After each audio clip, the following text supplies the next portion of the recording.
لله الذي أبدع الأفلاك والأرضين والصلاة والسلام على من كان نبيا وآدم بين الماء والطين أجمل الأجملين أكمل الأكملين سيدنا ومولانا محمد وعلى آله وأصحابه وأتباعه إلى يوم الدين أما بعد فقد قال الله عز وجل في القرآن المجيد والفرقان الحميد أعوذ بالله من الشيطان الرجيم بسم الله الرحمن الرحيم واصبر نفسك مع الذين يدعون ربهم بالغداة والعشي يريدون وجهه آمنت بالله صدق الله مولانا العظيم وبلغنا رسوله النبي الكريم ونحن على ذلك لمن الشاهدين والشاكرين والحمد لله رب العالمين. حمد و صلاۃ کے بعد لائق صد تعظیم و تکریم و احترام صدر جلسہ سجادہ نشین قبلہ دامت برکاتہ القدسیہ اور سٹیج پر جلوہ افروز سادات کرام، علماء کرام و مہمانان خصوصی و جمیع حاضرین و سامعین اور محترم پردہ نشین خواتین، السلام علیکم ورحمۃ اللہ وبرکاتہ۔ اللہ جل مجدہ کی توفیق سے اور اس کے احسان خاص سے ہم اور آپ آج کی اس مبارک مجلس میں جمع ہیں تاکہ ہم اللہ اور اس کے پیارے محبوب صلی اللہ علیہ وسلم کے متعلق کچھ باتیں سنیں اور سنائیں، اور ایک اہم عنوان پر گفتگو کرنا ہے، اور وہ عنوان ہے صحبت اولیاء کے فوائد۔ امید ہے کہ میری آواز دور تک پہنچتی ہوگی۔ حاضرین محترم، آج ایک اہم عنوان پر گفتگو کرنا ہے، اور وہ ہے صحبت اولیاء کے فوائد۔ اللہ والوں کی صحبت، اس کے فائدے کیا ہیں؟ اللہ والوں کی صحبت انسان کے لیے کس حد تک ضروری ہے اور کیوں ضروری ہے؟ اللہ والوں کی صحبت کے بغیر کیا انسان کامیاب ہو سکتا ہے؟ اور اللہ والوں کی صحبت اسے دنیا میں، آخرت میں اور برزخ میں کس طرح کام آ سکتی ہے؟ ان چیزوں پر گفتگو کرنا ہے۔ سب سے پہلے یہ سمجھ لیں کہ جسے ہم اللہ والے کہتے ہیں، اللہ کے ولی، یہ کون ہوتے ہیں؟ عام طور پر ہماری زبان کا ایک لفظ زیادہ استعمال میں ہوتا ہے کہ ولی۔ ولی کا معنی کیا ہے؟ اطمینان رکھیں، امید ہے کہ آپ کو میری بات سمجھ آئے گی، اور بات جو بھی ہو ہم اللہ، اس کے محبوب صلی اللہ علیہ وسلم اور بزرگان دین کی کرتے ہیں۔ جیسا کہ وہ شاعر کہتا ہے، انہی کی محفل سوارتا ہوں، انہی کی محفل سوارتا ہوں، چراغ میرا ہے رات ان کی۔ انہی کی محفل سوارتا ہوں، چراغ میرا ہے رات ان کی۔ انہی کے مطلب کی کہہ رہا ہوں، زبان میری ہے بات ان کی۔ بس بات ان کی ہو رہی ہے، اگرچہ زبان الگ ہو سکتی ہے، اور ہر گلیرا رنگ و بوئے دیگرست کا بھی مسئلہ ہے۔ ہر پھول کا اپنا اپنا ایک خاص رنگ ہوتا ہے، اس کی ایک خاص خوشبو ہوتی ہے۔ تو بات تو اللہ کی ہے، رسول اللہ کی ہے اور اللہ والوں کی ہے صلی اللہ علیہ وسلم۔ حاضرین محترم، سب سے پہلے اس لفظ کی تحقیق کرنی چاہیے کہ ولی کس کو کہتے ہیں۔ ولی ایک عام طور پر استعمال ہونے والا لفظ ہے۔ ولی کے کئی معنی ہوتے ہیں۔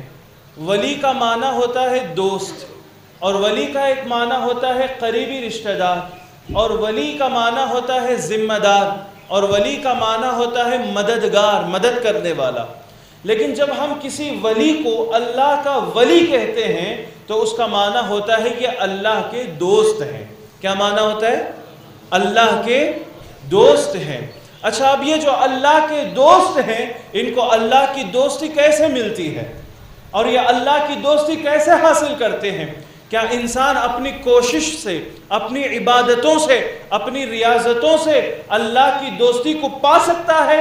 علماء اور فقہاء لکھتے ہیں کہ ولایت، اللہ کی دوستی، یہ کسبی نہیں ہوتی، وہابی ہوتی ہے۔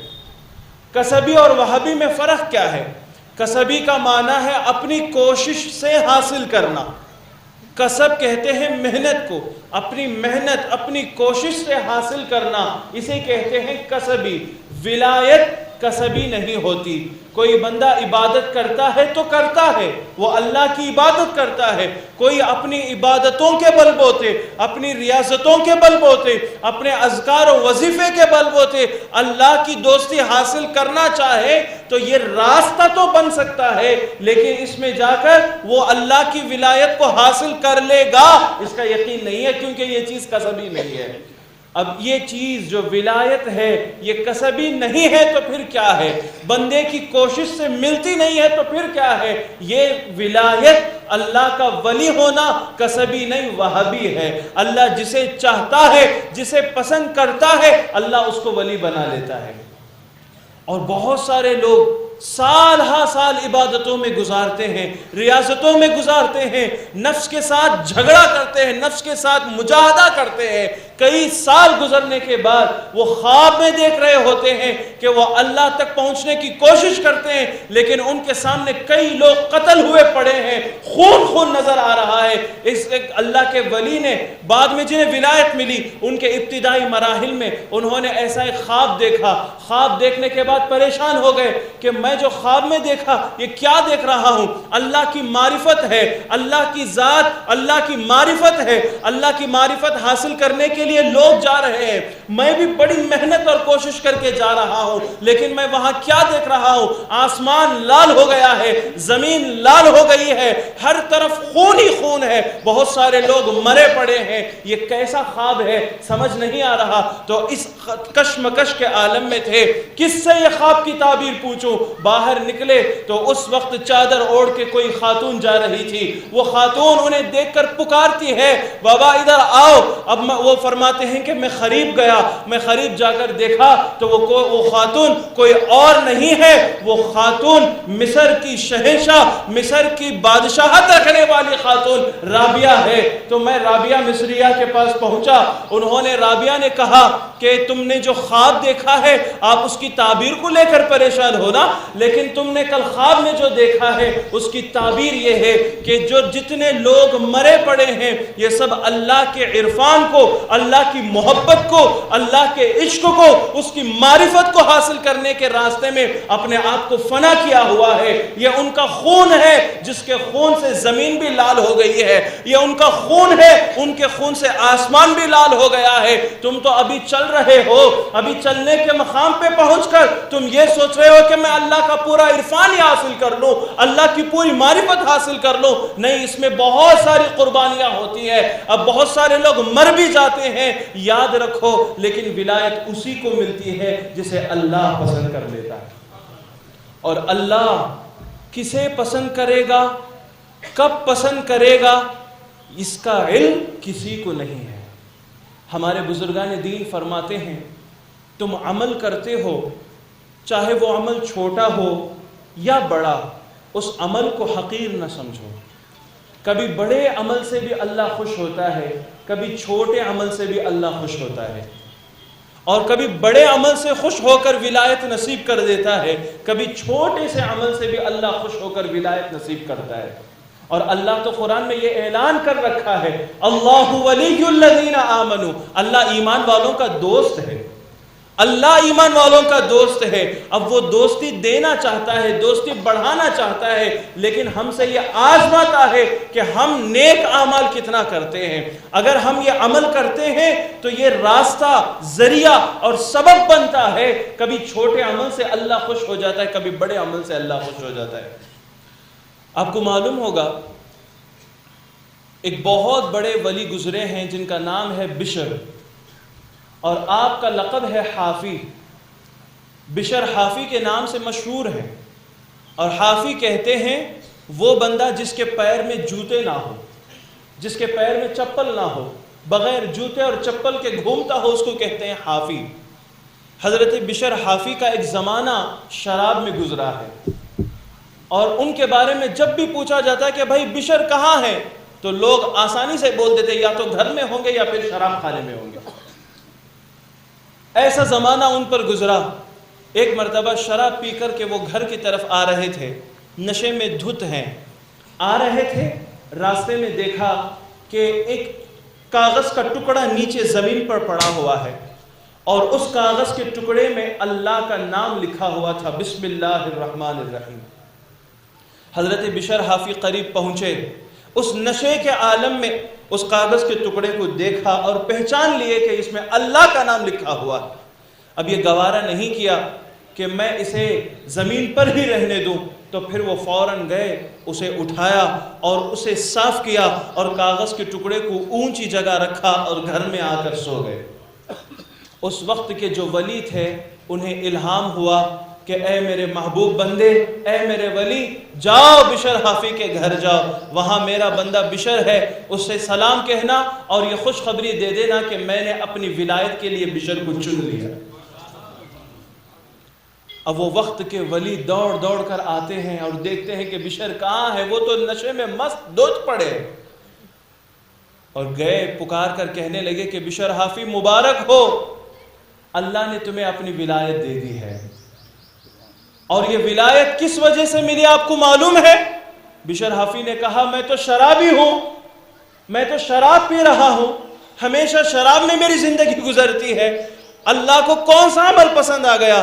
تو وہ ولی کہتے ہیں تم نے نشے کے عالم میں بھی اللہ کے نام کو نیچے زمین پر دیکھا تو اس کی عظمت میں اس کا ادب کیا، اسے اٹھایا، اونچے جگہ پر رکھا، تو اللہ نے بھی یہ فیصلہ کر لیا ہے میرا بندہ نشے میں ہو کر، میرا بندہ گنہگار ہو کر، میرا بندہ زمین پر گرے ہوئے میرے نام کے ادب میں، عظمت میں اسے میرے نام کو اونچا کیا، تو میں بھی اللہ ہو کر میرے بندے کے نام کو اونچا کر دوں گا۔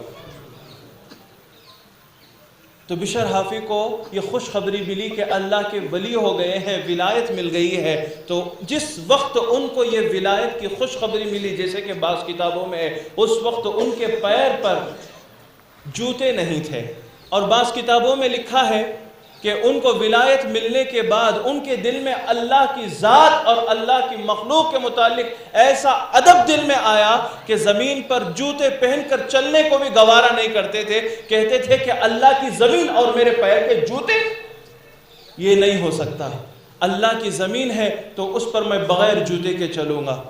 اور اللہ نے ان کو اتنا محبوب رکھا، اتنا محبوب رکھا۔ ایک مرتبہ گلی سڑک پر کسی جانور کے نجاست کو لوگوں نے دیکھا تو ایک عارف اللہ والوں نے چیخ کر کہا انا للہ و انا الیہ راجعون۔ پوچھا گیا آپ انا للہ کیوں پڑھتے ہیں؟ انہوں نے کہا بشر حافی کا انتقال ہو گیا ہے۔ پوچھا گیا خبر ملی؟ کہا نہیں۔ پھر کیسے پتا چلا؟ وہ فرماتے ہیں جب سے بشر حافی جوتے پہننا چھوڑ دیا ہے، اللہ نے جانوروں پر یہ حکم صادر کیا ہے کہ میرا بندہ بشر بغیر جوتے کے گلیوں میں گھومتا ہے، کسی جانور کا یہ حق نہیں ہے، جائز نہیں ہے کہ وہ گلی سڑک پر نجاست کرے۔ اب چونکہ گلی سڑک پر نجاست ہے تو مجھے ایسا لگتا ہے کہ اب بشر کا انتقال ہو گیا ہے۔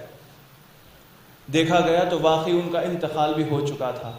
اس لیے پتہ نہیں لگتا کہ اللہ کو کب کون سا عمل پسند آتا ہے۔ چھوٹے عمل کو بھی حقارت نہیں سمجھنا چاہیے اور بڑے عمل کو بھی۔ حضرت عبداللہ ابن مبارک فرماتے ہیں اپنے مرید سے کہ اس سال جو حج کے لیے آئے ہیں ان کے سلسلے میں میں نے خواب دیکھا کہ کعبۃ اللہ کے پاس 2 فرشتے آئے ہیں. ایک فرشتہ دوسرے فرشتے سے کہتا ہے کہ بھائی اس سال حج میں کتنے لوگ آئے ہیں؟ تو دوسرا فرشتہ جواب دیتا ہے کہ اس سال حج میں بہت سارے لوگ آئے ہیں، تقریباً 40,000 70,000 بہت سارے لوگ آئے ہیں. تو پھر وہ سوال کرنے والا فرشتہ پوچھتا ہے سب نے حج کیا؟ ہاں سب نے حج کیا. اللہ نے کتنے لوگوں کے حج کو قبول کیا؟ تو وہ فرشتہ کہتا ہے اللہ نے صرف 4 لوگوں کے حج کو قبول کیا. آئے تھے 70,000 لیکن قبول صرف 4 کے ہوئے. اللہ نے صرف 4 کو پسند کیا ہے، ان 4 کے ادا کو پسند کیا ہے، اور 4 جو اللہ کے محبوب تھے، اللہ کے ولی تھے، ان کے حج کو اللہ نے قبول کیا ہے. پھر اس فرشتے نے پوچھا کہ باقی لوگ اتنی محنت کر کے، پیسے خرچ کر کے، اتنی محنت کر کے یہاں پہنچے ہیں، اب ان کا کیا ہوگا؟ تو وہ فرشتہ کہتا ہے اللہ کے جو 4 محبوب بندے ہیں جن کے حج کو اللہ نے قبول کیا، ان 4 محبوب بندوں کے صدقے اللہ نے سب کے حج کو قبول کر لیا. لیکن حج قبول ہوئے صرف 4 تھے، اور وہ 4 کون تھے؟ اللہ کے ولی تھے، اللہ کے محبوب تھے. اس امت کی خصوصیت میں سے ہے کہ جہاں پر بھاری جماعت اکٹھا ہوتی ہے وہاں کوئی اللہ کا ایسا بندہ ہوتا ہے، اس ایک بندے کے صدقے اللہ امت کے دعا کو قبول کر لیتا ہے. تو ولی ولایت ملنے کے بعد ولی ہوتا ہے، اور یہ ولایت کسبی نہیں ہوتی، وہابی عطائی ہوتی ہے. ہم نماز پڑھتے ہیں، بعض لوگ دھوکے میں ہیں کہ چلو بھائی ہم نے نماز پڑھ لی، ہم نے زکوٰۃ ادا کی، ہم نے حج کیا، ہم نے روزے رکھ لیے، اب تو ہمیں ولایت پکی ہے. نہیں، یہ غلط فہمی ہے. ولایت اس طریقے سے نہیں ملتی، ولایت اللہ کے نظر کرم سے ملتی ہے. اور ہم نے تو صرف اللہ کو پکارا ہے، ہم نے تو صرف اللہ کو منوانے کی کوشش کی ہے، اللہ کا نام لیا ہے. امام غزالی علیہ الرحمہ فرماتے ہیں کہ جس بندے پر اللہ کی 70 مرتبہ نظر رحمت ہوتی ہے تو اسے 1 مرتبہ لفظ اللہ بولنے کی توفیق دیتا ہے، 1 مرتبہ. اور جب وہ اللہ بولتا ہی رہتا ہے، اللہ کو سمانے کی کوشش میں لگا رہتا ہے، تو پھر اسے ولایت ملتی ہے. بہرحال ولایت کے بارے میں یہ سمجھ لیں کہ ولایت کسبی نہیں، عطائی وہابی ہوتی ہے، اللہ کی طرف سے عطا کی جاتی ہے. اب جو ولایت مل جاتے ہیں وہ ولی ہوتے ہیں. ولیوں کے بارے میں قرآن کیا کہتا ہے؟ کیا ولیوں کا ذکر قرآن میں آیا؟ آج کل تو دور یہ ہے کہ قرآن کی بات کرو، حدیث کی بات کرو. اور الحمدللہ جو سنی حضرات ہوتے ہیں وہ ہمیشہ قرآن کی بات کرتے ہیں، حدیث کی بات کرتے ہیں.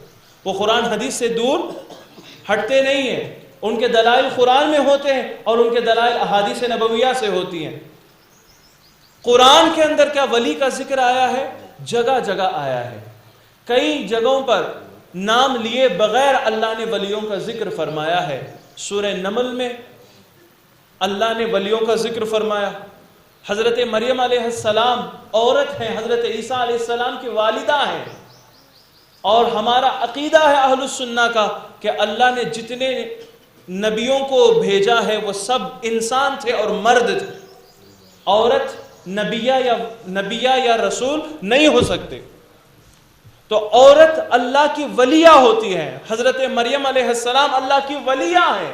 ان کے نام پر قرآن کریم کے اندر ایک سورت ہے، وَجَاءَ مِن نَقْصَ الْمَدِينَةِ رَجُلٌ يَسْعَى. سورہ یاسین کی آیت میں پڑھتے ہیں، اور اس میں ایک آدمی جو شہر کے باہر سے دوڑ دوڑ کر کے نبیوں کی مدد کے لیے جو دوڑ کر آیا ہے وہ کون ہے؟ وہ اس زمانے کا ولی ہے، نجار. اور اس طرح آصف برقیہ کا ذکر سورہ نمل کے اندر ہے. لیکن لفظ ولی کے ساتھ قرآن کریم کے اندر ان کی صفات مجموعی طور پر اللہ نے جو بیان کیا ہے وہ اللہ تعالیٰ یوں ارشاد فرماتا ہے، الا ان اولیاء اللہ لا خوف علیہم ولا هم يحزنون. الا خبردار، سنو، غور سے سنو. اللہ تعالیٰ غور طلب چاہتا ہے، غور سے سنو. ان اولیاء اللہ، بے شک اللہ کے جو اولیاء ہیں. ولی لفظ ہے واحد کا اور اس کی جمع ہے اولیاء. ولی ایک کو کہیں گے اور ایک سے زیادہ ہوں تو کہیں گے اولیاء. سنگولر پلورل کا مسئلہ ہے.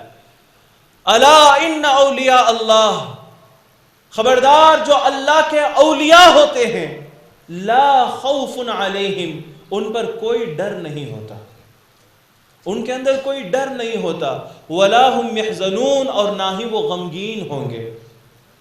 کس چیز کا ڈر نہیں ہوگا اور کس چیز کے معاملے میں وہ غم نہیں کریں گے؟ اس کی تفسیر میں علماء مفسرین لکھتے ہیں کہ دنیا میں جو کچھ گزرا ہے اس کے بارے میں انہیں ڈر نہیں ہوگا، اور جو آخرت میں جو کچھ ہونے والا ہے اس کے بارے میں ڈر نہیں ہوگا، اور دنیا میں جو کچھ گزرا ہے اس کے بارے میں غم بھی نہیں کریں گے. اب ان کو اللہ کی ولایت مل جاتی ہے. اللہ کے ولی وہ ہوتے ہیں جو نہ ڈرتے ہیں نہ ان کے اندر کوئی غم ہوتا ہے. اور ایسے جو اللہ کے ولی ہوتے ہیں ان کی صفت کیا ہے؟ الذین آمنوا وکانوا یتقون. یہ وہ لوگ ہیں جو اللہ کی ذات پر ایمان لائے ہیں اور پوری زندگی پرہیزگاری اختیار کرتے ہیں.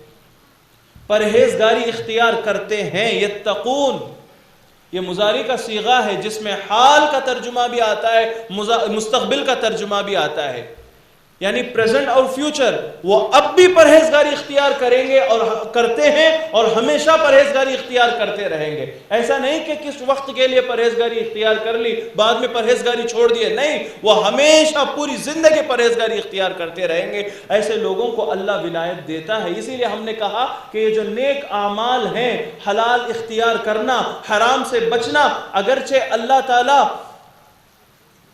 اللہ کی ولایت وہبی ہوتی ہے، عطائی ہوتی ہے، لیکن یہ اعمال جو ہیں اسے حاصل کرنے کے ذریعہ اور سبب تو ضرور بنتے ہیں. ذریعہ اور سبب تو ضرور بنتے ہیں. حاضرین محترم، ولیوں کے بارے میں قرآن میں اللہ نے جو فرمایا ہے کہ ان پر نہ کوئی غم ہوگا نہ کوئی خوف ہوگا، وہ بے خوف ہوں گے، بے خطر ہوں گے. حدیث کے اندر ہے کہ رسول اکرم صلی اللہ علیہ وسلم ارشاد فرماتے ہیں، جب لوگ اذا فزع الناس، جب لوگ حیران و پریشان ہوں گے قیامت کے دن، تو اس وقت یہ لوگ بڑے مطمئن ہوں گے. یہ اللہ کے ولی ہیں. قرآن کے اندر اللہ نے اولیاء کا لفظ استعمال فرمایا ہے. حدیث کے اندر رسول اکرم صلی اللہ علیہ وسلم کی بے شمار حدیثیں موجود ہیں. نبی کریم صلی اللہ علیہ وسلم سے پوچھا گیا، یا رسول اللہ، اللہ کے ولی کون ہوتے ہیں؟ حضور صلی اللہ علیہ وسلم نے فرمایا، الذین اذا رؤوا ذکر اللہ. اللہ کے ولی وہ ہیں جنہیں دیکھنے سے اللہ یاد آ جائے. اللہ کے ولی وہ ہیں جنہیں دیکھنے سے اللہ یاد آ جائے. اولیاء اللہ کی تاریخ کو اٹھا کر پڑھیں. سبحان اللہ. حضرت سیدنا جنید البغدادی رضی اللہ تعالیٰ عنہ کے بارے میں لکھا ہے کہ حضرت جنید بغدادی رضی اللہ تعالیٰ عنہ جب بغداد کے بازار میں گزرتے تھے تو ان کے چہرے کو دیکھ کر لوگ اسلام قبول کرتے تھے. ان کے چہرے کو دیکھ کر. ان کی دعوت کی ضرورت نہیں ہوتی تھی، ان کی نصیحت کی ضرورت نہیں ہوتی تھی، ان کے وعظ و تلقین کی ضرورت نہیں ہوتی تھی، بس ان کا چہرہ دیکھا لوگ مسلمان ہو گئے. ایسی کشش اللہ تعالیٰ ولیوں کے چہرے میں رکھ دیتا ہے. اور یہ اللہ کے جو ولی ہوتے ہیں ان کے چہرے کتنے نورانی ہوتے ہیں. کوفہ کا مسئلہ ہے. کوفہ کے اندر حضرت امام محمد بن حسن الشیبانی، یہ ہمارے امام اعظم ابو حنیفہ رحمۃ اللہ تعالی علیہ کے خاص شاگردوں میں سے. امام اعظم ابو حنیفہ علیہ الرحمۃ والرضوان، جن کے ہم تقلید کرتے ہیں، ہم حنفی ہیں، ان کے بعد امام ابو یوسف کا درجہ ہے اور ان کے بعد امام محمد بن حسن الشیبانی کا درجہ ہے. اور امام محمد بن حسن کوفے کے اندر رہتے تھے. ان کا کام تھا مدرسے میں تعلیم دینا، حدیث پڑھانا، فقہ پڑھانا، تفسیر پڑھانا. تو وہ گھر سے نکلتے تھے، مدرسہ اور مسجد جاتے تھے، پھر گھر آتے تھے. اب ان کے جانے آنے کو وہاں کا ایک یہودی دیکھتا تھا. جب بھی وہ نکلتے تھے ان پہ نظر لگائے رکھتا تھا، اور جہاں تک وہ جاتے ہیں اس کی نظر میں آئے وہاں تک انہیں دیکھتا تھا. ایک لمبی مدت گزری، اس کے بعد وہ سیدھے عین بیچ بازار میں وہ آ کر ان کے ہاتھ پکڑ لیا اور حضرت محمد بن حسن الشیبانی سے کہنے لگا کہ حضور مجھے کلمہ پڑھا کے مسلمان بنا دے. کس نے؟ یہودی نے. اس نے کہا کہ حضور مجھے کلمہ پڑھا کے مسلمان بنا لے. تو حضرت محمد بن حسن الشیبانی نے کہا کہ تم کلمہ پڑھ کے مسلمان ہونا چاہتے ہو، فما سبب ایمانک، تمہارے ایمان کا سبب کیا ہے، تم کیوں مسلمان ہونا چاہتے ہو؟ انہوں نے کہا بس تمہارا چہرہ ہے کہ تمہارے چہرے کو دیکھ کر میں مسلمان ہونا چاہتا ہوں۔ آپ نے فرمایا کچھ وضاحت کرو۔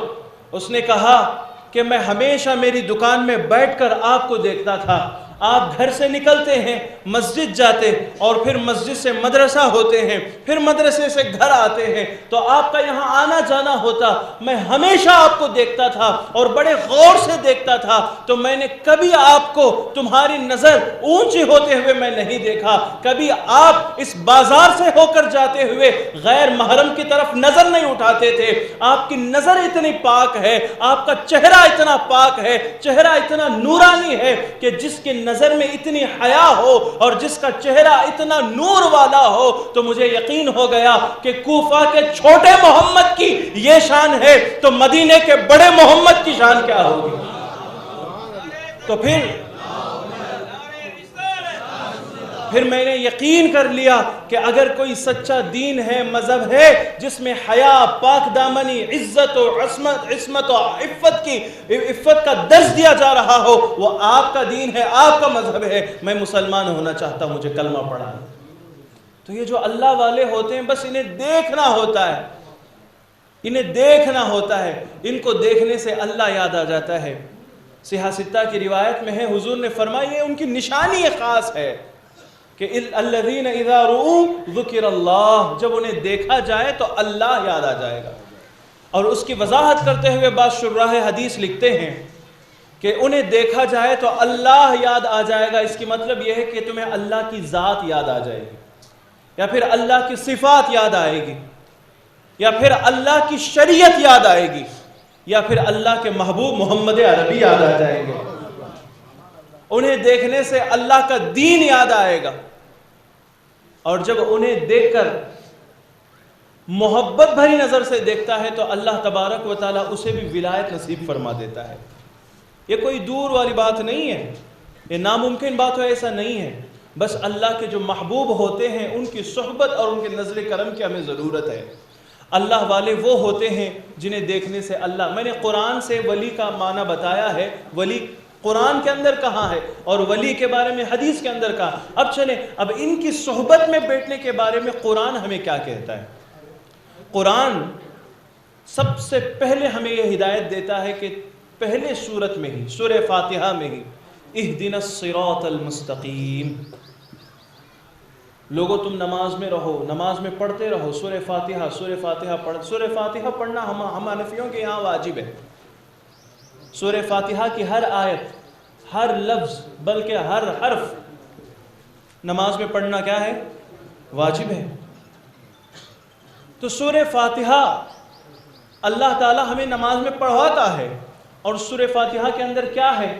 ابتدائی آیتوں میں اللہ کی شان ہے، اور پھر اللہ تبارک و تعالیٰ کی شان بیان ہونے کے بعد اللہ سے دعا ہے، ہماری فقیری ہے، اللہ کی بادشاہت پہلے آتی ہے اور اس کے بعد ہماری فقیری آتی ہے۔ ہم کہتے ہیں ایاک نعبد و ایاک نستعین، مالک ہم تیری ہی عبادت کرتے ہیں اور تجھ ہی سے مدد مانگتے ہیں، یہ ہماری حیثیت ہے، ہم تیری ہی عبادت کرتے ہیں، ہم تیرے بندے ہیں، وَإِيَّاكَ نَسْتَعِينَ، اور تجھ ہی سے مدد مانگتے ہیں۔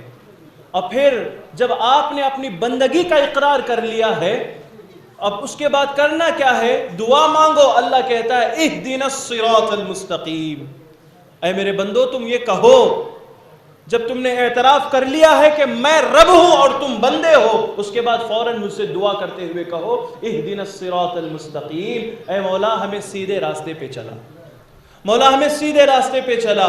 اور وہ سیدھا راستہ کون سا ہے؟ صراط الذین انعمت علیہم، ان لوگوں کے راستے پر چلا جن پر تیرا انعام ہوا ہے، جن سے تو راضی ہوا ہے، جن سے تو خوش ہوا ہے، ان کے راستے پر چلا۔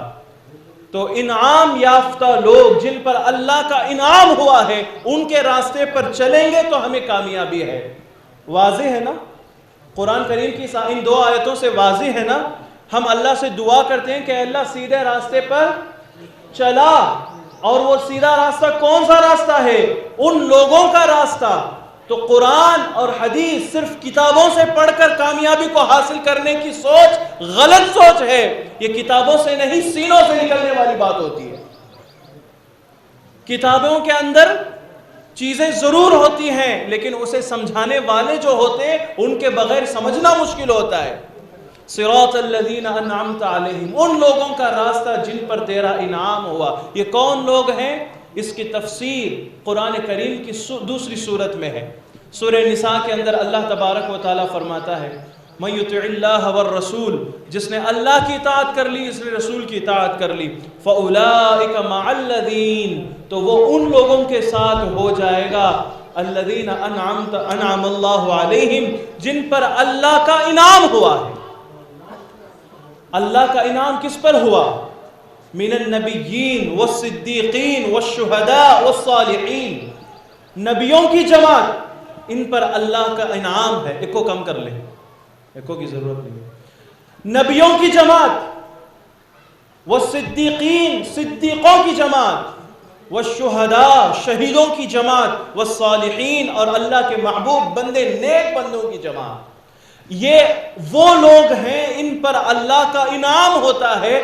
اگر کوئی چاہے کہ میں دنیا میں بھی کامیاب رہوں، آخرت میں بھی کامیاب رہوں، آخرت میں اللہ کے سامنے چہرہ دکھانے کے قابل بنوں، آخرت میں جنت کی نعمتیں حاصل کروں، اب اسے کرنا یہ ہے کہ اس مقدس جماعت جس راستے سے گئی ہو اسی راستے میں اپنے آپ کو بٹھا لیں، اسی راستے میں اپنے آپ کو لائیں، ان کے نقش قدم پر چلیں، ان کے پیچھے ہو جائیں، ان کے دامن کو پکڑ لیں، بس وہ بھی راہ راست پہ آ جائے گا. ولیوں کے دامن کو پکڑنے سے وہ بھی راہ راست پہ آ جاتا ہے. آپ نے نہیں سنا کہ غوث اعظم علیہ الرحمت والرضوان، غوث پاک کا نام آیا ہو اور سنیوں کے چہرے پہ خوشی کا اظہار نہ ہو؟ یہ ہو ہی نہیں سکتا. شہنشاہ بغداد، شہنشاہ ولایت حضرت سیدنا شیخ جنید البغدادی علیہ الرحمت والرضوان، آپ کی مقدس ذات کے بارے میں آپ نے بہت کچھ سنا ہوگا. ایک مرتبہ آپ ایک قیمتی پوشاک، قیمتی لباس پہن کے جا رہے تھے، انہیں ایک چور نے دیکھ لیا، اور چور سوچا کہ میں جوان ہوں اور یہ بوڑھے ہیں، عمر دراز ہیں، اور یہ اگر میں ان کے قیمتی لباس کو چرا لوں، اسے بیچ کر پیسے کماؤں تو میرا بڑا فائدہ ہوگا، اور میں ان کے پاس سے یہ لباس چھین بھی لوں نا تو یہ اتنے بوڑھے اور اتنے عمر دراز ہیں کہ یہ میرے سے مقابلہ بھی نہیں کر سکتے. پھر اس چور نے دل ہی دل میں یہ منصوبہ بنایا کہ کسی ایسی جگہ چلے جائیں کہ وہاں میرے اور اس شخص کے علاوہ کوئی تیسرا بندہ نہ ہو. غوث اعظم سامنے جا رہے تھے اور پیچھے چرانے کے ارادے سے وہ چور آ رہا تھا. اور اللہ والے تو ایسے ہوتے ہیں، اللہ ان کو کشف القلوب عطا فرماتا ہے. کشف القلوب کا معنی ہے لوگوں کے دلوں کے اندر چلنے والی باتوں کو بھی پہچان لیتے ہیں. اور غوث پاک آگے جا رہے ہیں، بندہ پیچھے آ رہا ہے. غوث پاک کو پتہ چل گیا کہ پیچھے آنے والا کون ہے اور کس نیت سے آ رہا ہے. جان بوجھ کر غوث اعظم جنگل کے راستے میں گئے تاکہ میرے اور اس کے علاوہ کوئی تیسرا نہ ہو. اب یہ پیچھے سے جا رہا ہے، آس پاس دیکھا جنگل کے اندر پہنچ کے کہ کوئی تیسرا بندہ نہیں ہے. اب چرانے کا بہترین موقع ہے. وہ دوڑ کر کے آیا، غوث پاک کے چادر کے اوپر غوث پاک کے دامن کو پکڑ لیا اور چوری کے ارادے سے کھینچنے لگا تو ادھر غوث پاک ہاتھ اٹھا کر کہنے لگے کہ مالک، یہ پیچھے جو چور ہے تو چور، لیکن تیرے محبوب کے دامن کو پکڑ لیا ہے تو چور لیکن تیرے محبوب کے دامن کو پکڑ لیا ہے. اس کی قسمت تبدیل فرما دے، اس کا مقدر جگا دے. تو پھر اللہ تبارک و تعالیٰ نے اس کے دل کی دنیا بدل دی اور پھر وہ بندہ توبہ کرتا ہے، غوث اعظم کا ہاتھ پکڑتا ہے، کہتا ہے کہ غوث اعظم آج تک میں نے چوری کی ہے اور آپ سے وعدہ کرتا ہوں، توبہ کرتا ہوں کہ آئندہ نہ میں چوری کروں گا نہ کوئی گناہ کا کام کروں گا. تو اللہ تعالیٰ ولایت نصیب کر دیتا ہے. کن لوگوں کو؟ ان لوگوں کو جو ان کے نقش قدم پہ آ جاتے ہیں، جو ان کے پیچھے ہو جاتے ہیں. یہ من گھڑت کہانیاں نہیں ہیں. تاریخ کی کتابوں میں قلائد الجواہر، بہجت الاسرار جیسی معتبر ترین کتاب غوث اعظم کے ذات کے تعلق سے لکھی گئی ہیں، اس کے اندر یہ کتابیں موجود ہیں. اور جو اللہ والوں کی صحبت میں ہوتے ہیں انہیں بے شمار فائدے ہوتے ہیں، بے شمار فائدے ہوتے ہیں. اللہ سب سے پہلے قرآن کا حکم سن لیجئے. ایک تو سورہ فاتحہ کے بارے میں آپ نے سنا کہ ان لوگوں کے راستے پر چلنے سے ہمیں کامیابی ملے گی جن پر اللہ کا انعام ہوا ہے۔ اللہ کا انعام انہی پر ہوا ہے جو نبیوں میں سے ہیں، شہیدوں میں سے ہیں، صدیقوں میں سے اور شہداء میں سے ہیں۔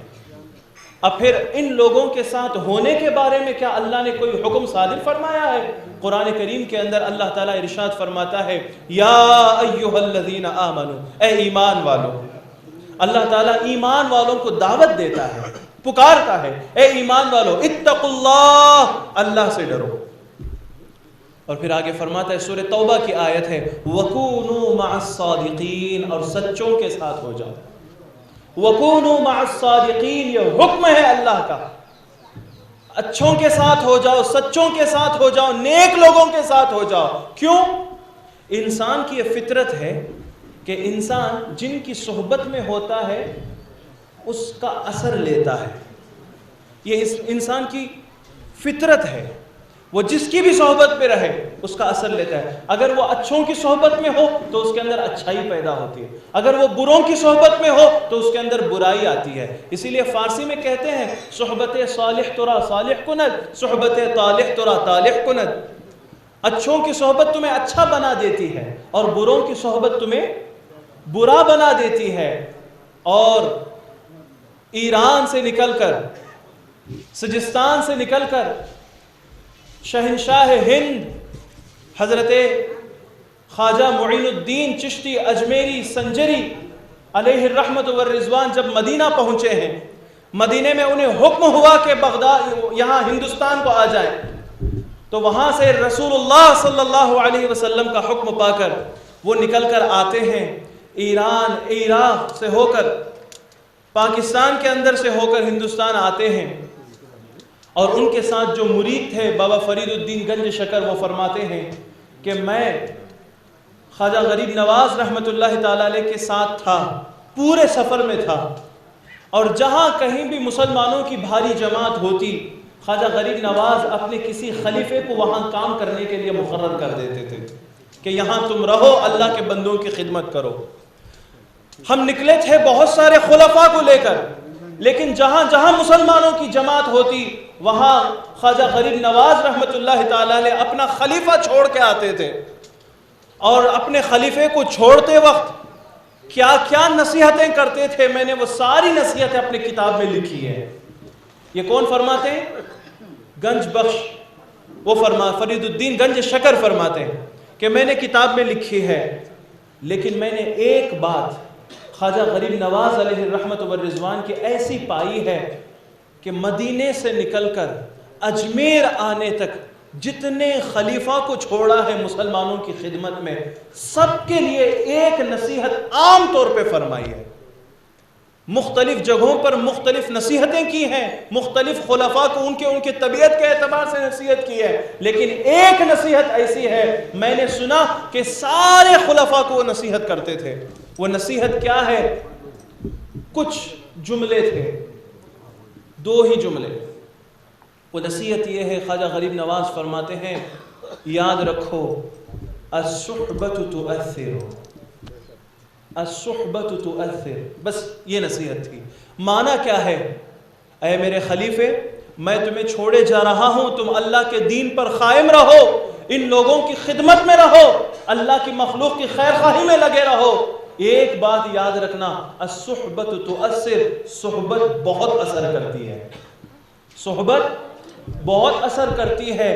تم جس کے ساتھ رہو گے، ہو سکتا ہے کل کو یہ آباد ہو، یہاں کوئی بادشاہ بنے، یہاں کوئی اہل ثروت آ جائے، جاگیردار زمیندار آ جائے، ان کی صحبت میں رہو گے تو تمہارے اندر وہ صحبت اثر کرے گی۔ یہاں پر فقراء بھی آ سکتے ہیں، یہاں پر اللہ کے ولی ہو سکتے ہیں، ان کی صحبت میں رہیں گے تو یہ بھی تمہارے اندر اثر کرے گی۔ تو یاد رکھنا، میری ایک نصیحت سب کے لیے یہ ہے کہ الصحبت تؤثر، صحبت اثر کرتی ہے۔ اس لیے چاہیے کہ بندے کو غور کرے کہ وہ کس کے ساتھ صحبت اختیار کرتا ہے۔ رسول اکرم صلی اللہ علیہ وسلم فرماتے ہیں المرء علی دین خلیلہ، بندہ اپنے ساتھی کے دین اور اس کے راستے پر ہوتا ہے، بندہ اپنے ساتھی اپنے دوست کے طریقے پر ہوتا ہے۔ فَلْيَنْظُرْ مَنْ يُخَالِلُهُ، تو چاہیے کہ اب ہر بندہ غور کر لے کہ وہ کس کے ساتھ دوستی کرتا ہے۔ اب یہ کہتے ہیں نا کہ بھائی دوستی دوستی ہوتی ہے، اس میں اچھی دوستی کیا ہے، بری دوستی کیا ہے؟ نہیں، دوستی بہت کچھ کرا دیتی ہے. اچھی دوستی تمہیں نیک بنا دے گی، بری دوستی تمہیں برا کر دے گی. میں عرض کر رہا تھا صحبت اولیاء کے بارے میں اللہ کا جو فرمان ہے وہ ہماری طبیعت کے موافق ہے. ہماری طبیعت اثر کو قبول کرتی ہے. اللہ نے اسی لیے فرمایا کہ تم دوسروں کی صحبت میں رہو گے تو اثر لیں گے، اسی لیے تمہیں اللہ کی طرف سے حکم ہے وَكُونُوا مَعَ الصَّادِقِينَ، سچوں کے ساتھ ہو جاؤ، اچھوں کے ساتھ ہو جاؤ، نیک لوگوں کے ساتھ ہو جاؤ. ہو جائیں گے تو کیا ہوگا؟ رسول اکرم صلی اللہ علیہ وسلم کی حدیث سنیے کس طرح حضور قرآن کے آیتوں کی تشریح اپنے حدیثوں کے اندر فرماتے ہیں. حضور فرماتے ہیں مثل جلیس الصالح والسوء کحامل المسک ونافخ الکیر. صحیح ستہ کی روایت ہے، حضور فرماتے ہیں نیک لوگوں کی صحبت میں بیٹھنے والا اور برے لوگوں کی صحبت میں بیٹھنے والا دونوں کی الگ الگ مثال ہے. حضور صلی اللہ علیہ وسلم فرماتے ہیں جو نیک لوگوں کی صحبت میں بیٹھتا ہے اس کی مثال ایسی ہے جیسے اس نے کوئی مشک بیچنے والے، عطر بیچنے والے کے ساتھ بیٹھ گیا. اب عطر بیچنے والے کے ساتھ بیٹھ گیا تو کیا ہوگا؟ اما ان یحدیک، حضور فرماتے ہیں کہ وہ عطر بیچنے والا مشک جیسی خوشبو کو وہ خود اٹھا کے تمہیں دے دے گا. آپ اس کے ساتھ رہیں گے، وہ عطر بیچنے والا ہے، عطر کی دکان کا مالک ہے. اب وہ کیا کرے گا؟ کچھ عطر تمہیں تحفے میں دے دے گا کہ لے چلو. فائدہ ہوا نہیں ہوا؟ توجہ رکھیں، فائدہ ہوا نہیں ہوا؟ اگر یہ نہ ہو، اگر وہ بندہ تمہیں عطر دیتا نہیں ہے تو پھر دوسرا کیا ہے؟ ان تبتاع منہ، یا پھر تم اس بندے سے عطر خرید سکتے ہو. آپ اس کی صحبت میں رہیں گے تو اس سے عطر خرید سکتے ہو، اس سے بھی تمہارا فائدہ ہوگا. اور اگر اس نے تحفے میں دیا بھی نہیں اور آپ نے اس سے عطر خریدا بھی نہیں تو کم از کم ادنا درجہ، کم از کم اس کا فائدہ تو یہ ہوگا ان تجد منہ ریحا طیبۃ، کہ اس کی صحبت میں بیٹھنے کی وجہ سے تمہیں اچھی خوشبو تو ملے گی، اچھی خوشبو تو ملے گی. اور جو بری صحبت میں بیٹھتا ہے اس کی مثال کیا ہے؟ حضور نے فرمایا نافخ الکیر، اما نافخ الکیر، یہ جو لوہار بھٹی دھونکنے والا جو لوہار ہوتا ہے اس کے ساتھ اگر بیٹھیں گے تو کیا نقصان ہوگا؟ اما ان یحرق ثیابک، یا تو وہ تمہارے کپڑے جلا دے گا کیونکہ اس کا کام آگ میں ہے، وہ آگ میں کام کر رہا ہوتا ہے. اس کی صحبت میں رہیں گے تو وہ تمہارے کپڑے کو جلا دے گا. اور اگر تمہارے کپڑے نہیں جلے، تمہارا جسم نہیں جلا تو کم از کم نقصان اتنا تو ہوگا ان تجد منہ ریحا نتنۃ او خبیثۃ، کم از کم اتنا تو نقصان ضرور ہوگا کہ بروں کی صحبت میں بیٹھیں گے، اس بھٹی والے کے ساتھ بیٹھیں گے، اس کی آگ تمہیں جلائی بھی نہیں تو اس کے پاس بیٹھنے سے اس کے جسم سے جو بدبو نکلتی ہے اس بدبو سے تمہیں تکلیف تو ہوگی. اسی طرح جو نیک لوگوں کی صحبت میں بیٹھتا ہے اسے اللہ والے اپنے نظر کرم سے اس کی دنیا بدل دیتے ہیں، اپنی نصیحتوں سے اس کی دنیا بدل دیتے ہیں. اور اگر اللہ والے یہ کام نہ بھی کریں تو بیٹھنے والا خود اللہ والوں سے نصیحتیں حاصل کر سکتا ہے کہ حضور اس طرح کا مسئلہ ہے، میں کیا کروں، آپ رہنمائی فرمائیں. تو وہ قرآن، حدیث اور دین کی روشنی میں بات بتاتے ہیں. اور اگر انہوں نے بھی کچھ نہیں کیا، آپ نے بھی کچھ نہیں پوچھا تو کم از کم ادنا درجے کا فائدہ یہ تو ہوگا کہ ان کی صحبت میں بیٹھنے کی وجہ سے تمہارے اخلاق اچھے ہو جائیں گے. اور یہ ادنا درجے کا فائدہ ہے، سب سے کم فائدہ ہے. اور اس فائدے کا بہت بڑا فائدہ قیامت میں ہے. وہ کیا ہے؟ اللہ والوں کی صحبت میں بیٹھنے سے سب سے کم ترین فائدہ یہ ہے کہ ہمارے اخلاق اچھے ہو جاتے ہیں. اور اس اخلاق اچھے ہو جانے کے بعد قیامت میں اس کا فائدہ کیا ملتا ہے؟ حضور صلی اللہ علیہ وسلم فرماتے ہیں قیامت کے دن جب ہر بندہ نفسی نفسی کے عالم میں ہوگا، حیران و پریشان ہوگا، اس وقت میں محمد ایک جگہ کھڑا رہوں گا، میرے نزدیک سب سے قریب وہ بندہ ہوگا جس کے اخلاق اچھے ہوں گے، جس کے اخلاق اچھے ہوں گے. ادھر اللہ والوں کی صحبت میں بیٹھیں تو ہمارے اخلاق اچھے ہوتے ہیں. گناہوں پر شرمندگی ہوتی ہے، ندامت ہوتی ہے، گناہ کرنے کے بعد انسان روتا ہے، گناہ کو گناہ سمجھتا ہے، حرام کو حرام سمجھتا ہے، پاک زندگی گزارنے کی فکر کرتا ہے۔ یہ سب چیزیں کب آتی ہیں؟ جب اللہ والوں کی صحبت میں بیٹھتے ہیں۔ جب یہ چیزیں آ جاتی ہیں، اس کے اخلاق سنور جاتے ہیں، تو حضور فرماتے ہیں قیامت میں وہ میرے قریب ہوگا۔ قیامت کا دن ہو، حضور کی قربت ہو، اس سے بڑھ کر اور بھی کوئی جنت چاہیے؟ قیامت کے دن حضور کا قرب مل جائے، یہ کتنی بڑی خوش نصیبی کی بات ہے۔ اور یہ ملتے ہیں اللہ والوں کی صحبت میں بیٹھنے کی وجہ سے۔ اللہ والوں کی صحبت سے یہ چیزیں ہمیں میسر آتی ہیں۔ حاضرین محترم، اللہ والوں کی صحبت میں بیٹھنا ہمارے لیے تو بہت ضروری ہے، ہم جیسے لوگوں کے لیے تو بہت ضروری ہے۔ ہم تو یہی سمجھ رہے ہوتے ہیں نا کہ ہم بہت پاک ہیں۔ بہت سارے لوگ یہ کہہ رہے ہوتے ہیں کہ حضرت میں نماز پڑھ لیتا، میں سب کچھ کر لیتا ہوں، میں تو گناہ ہی نہیں کرتا۔ ایسا لگتا ہے کہ زمزم کے پانی سے دھلا ہوا ہے۔ فرما دیں گے میں کچھ بھی نہیں کرتا، میں کچھ بھی نہیں کرتا، لیکن حقیقت حال آپ جانتے ہیں۔ ہماری حقیقت کیا ہے ہم خود جانتے ہیں، ہمیں کوئی دوسرے کے بتانے کی ضرورت نہیں ہے۔ ہم خود جانتے ہیں کہ ہماری حقیقت کیا ہے۔ ہم جیسے لوگوں کے لیے ہم صبح و شام دنیا میں رہ کر، اللہ سے دور رہ کر جو زندگی گزار رہے ہیں، ہم جیسے لوگوں کے لیے بہت زیادہ ضرورت ہے اللہ والوں کی صحبت۔ اور وہ جو بڑے بڑے بزرگان دین تھے، وہ بھی اللہ والوں کی صحبت میں بھاگتے تھے۔ ایک واقعہ آپ کو بتانا چاہوں گا۔ امام غزالی رحمۃ اللہ تعالی علیہ، نام سنا ہے آپ نے؟ امام غزالی، یونیک پرسنالٹی، اسلامی تاریخ کے بہت عظیم فلسفر، اسلامی تاریخ کے بہت عظیم مفسر، محدث، مؤرخ، فقیہ، اصول فقہ میں بھی ان کی کتابیں بہت ساری لکھی گئی ہیں۔ اور امام غزالی تصوف کی دنیا میں بھی شہنشاہ نظر آتے ہیں۔ اور امام غزالی علیہ الرحمۃ والرضوان کی ایک کتاب ہے، بلکہ ایک رسالہ ہے، ایھا الولد، اس کے اندر وہ فرماتے ہیں کہ حضرت ابو بکر شبلی رحمۃ اللہ تعالی علیہ کے بارے میں لکھتے ہیں۔ حضرت ابو بکر شبلی اپنے ساتھیوں، اپنے مریدوں اور اپنے شاگردوں کے سامنے بیان کرتے ہیں۔ وہ کیا فرماتے ہیں؟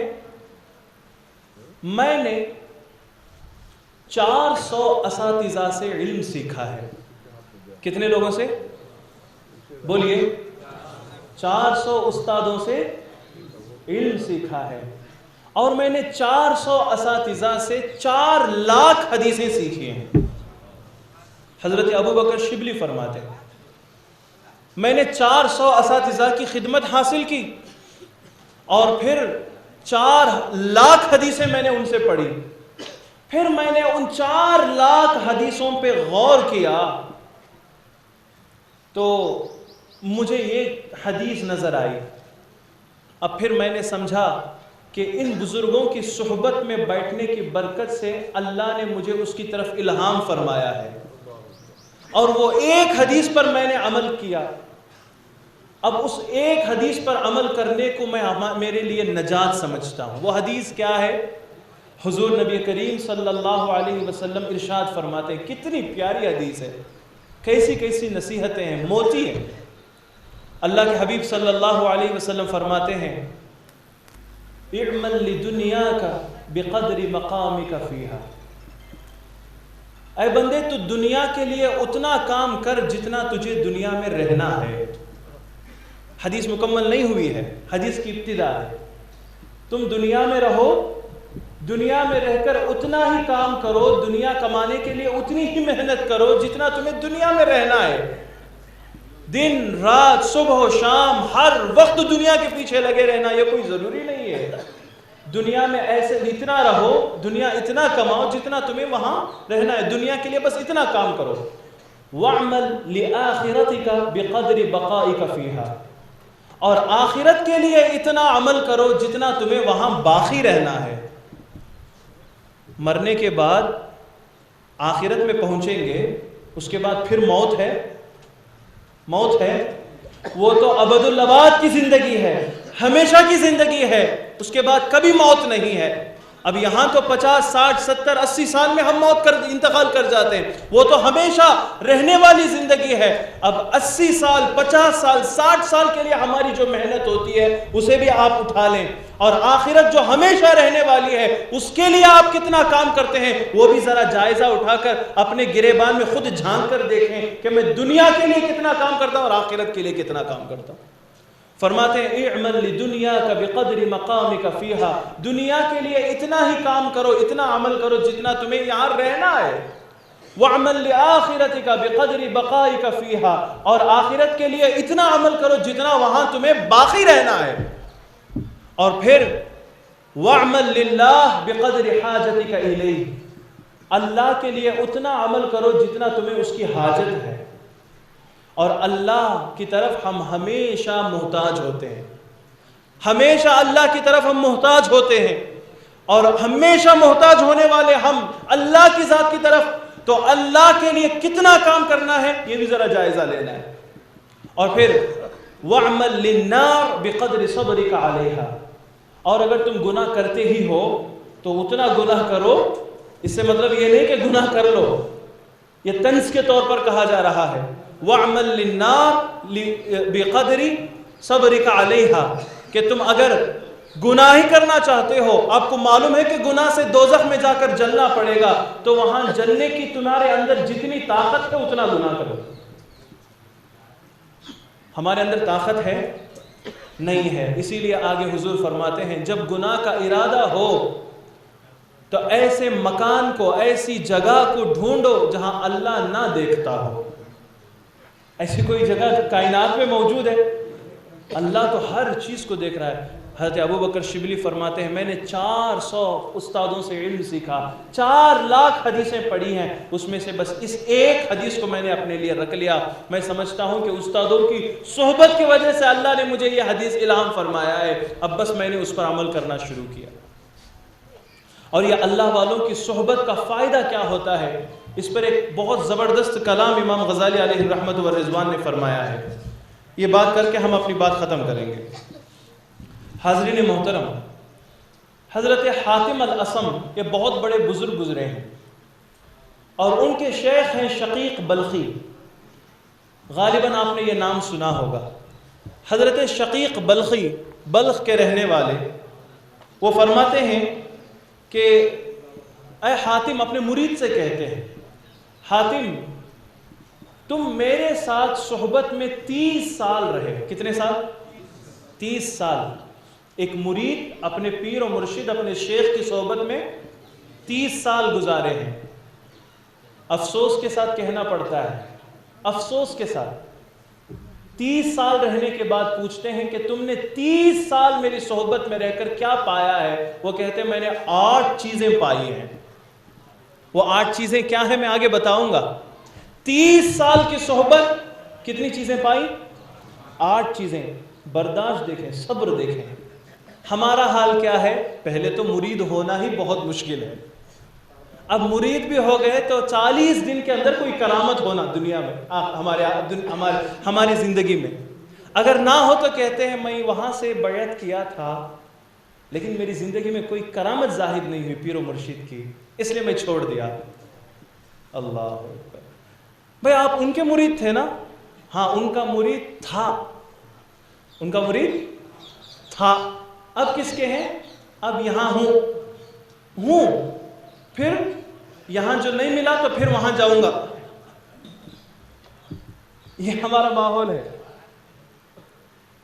بیعت کرنے کے بعد فوراً چاہتے ہیں کہ مجھے منازل مل جائیں، فوراً چاہتے ہیں کہ میرا مقام بلند ہو جائے، فوراً چاہتے ہیں کہ اللہ کی معرفت حاصل ہو جائے، فوراً۔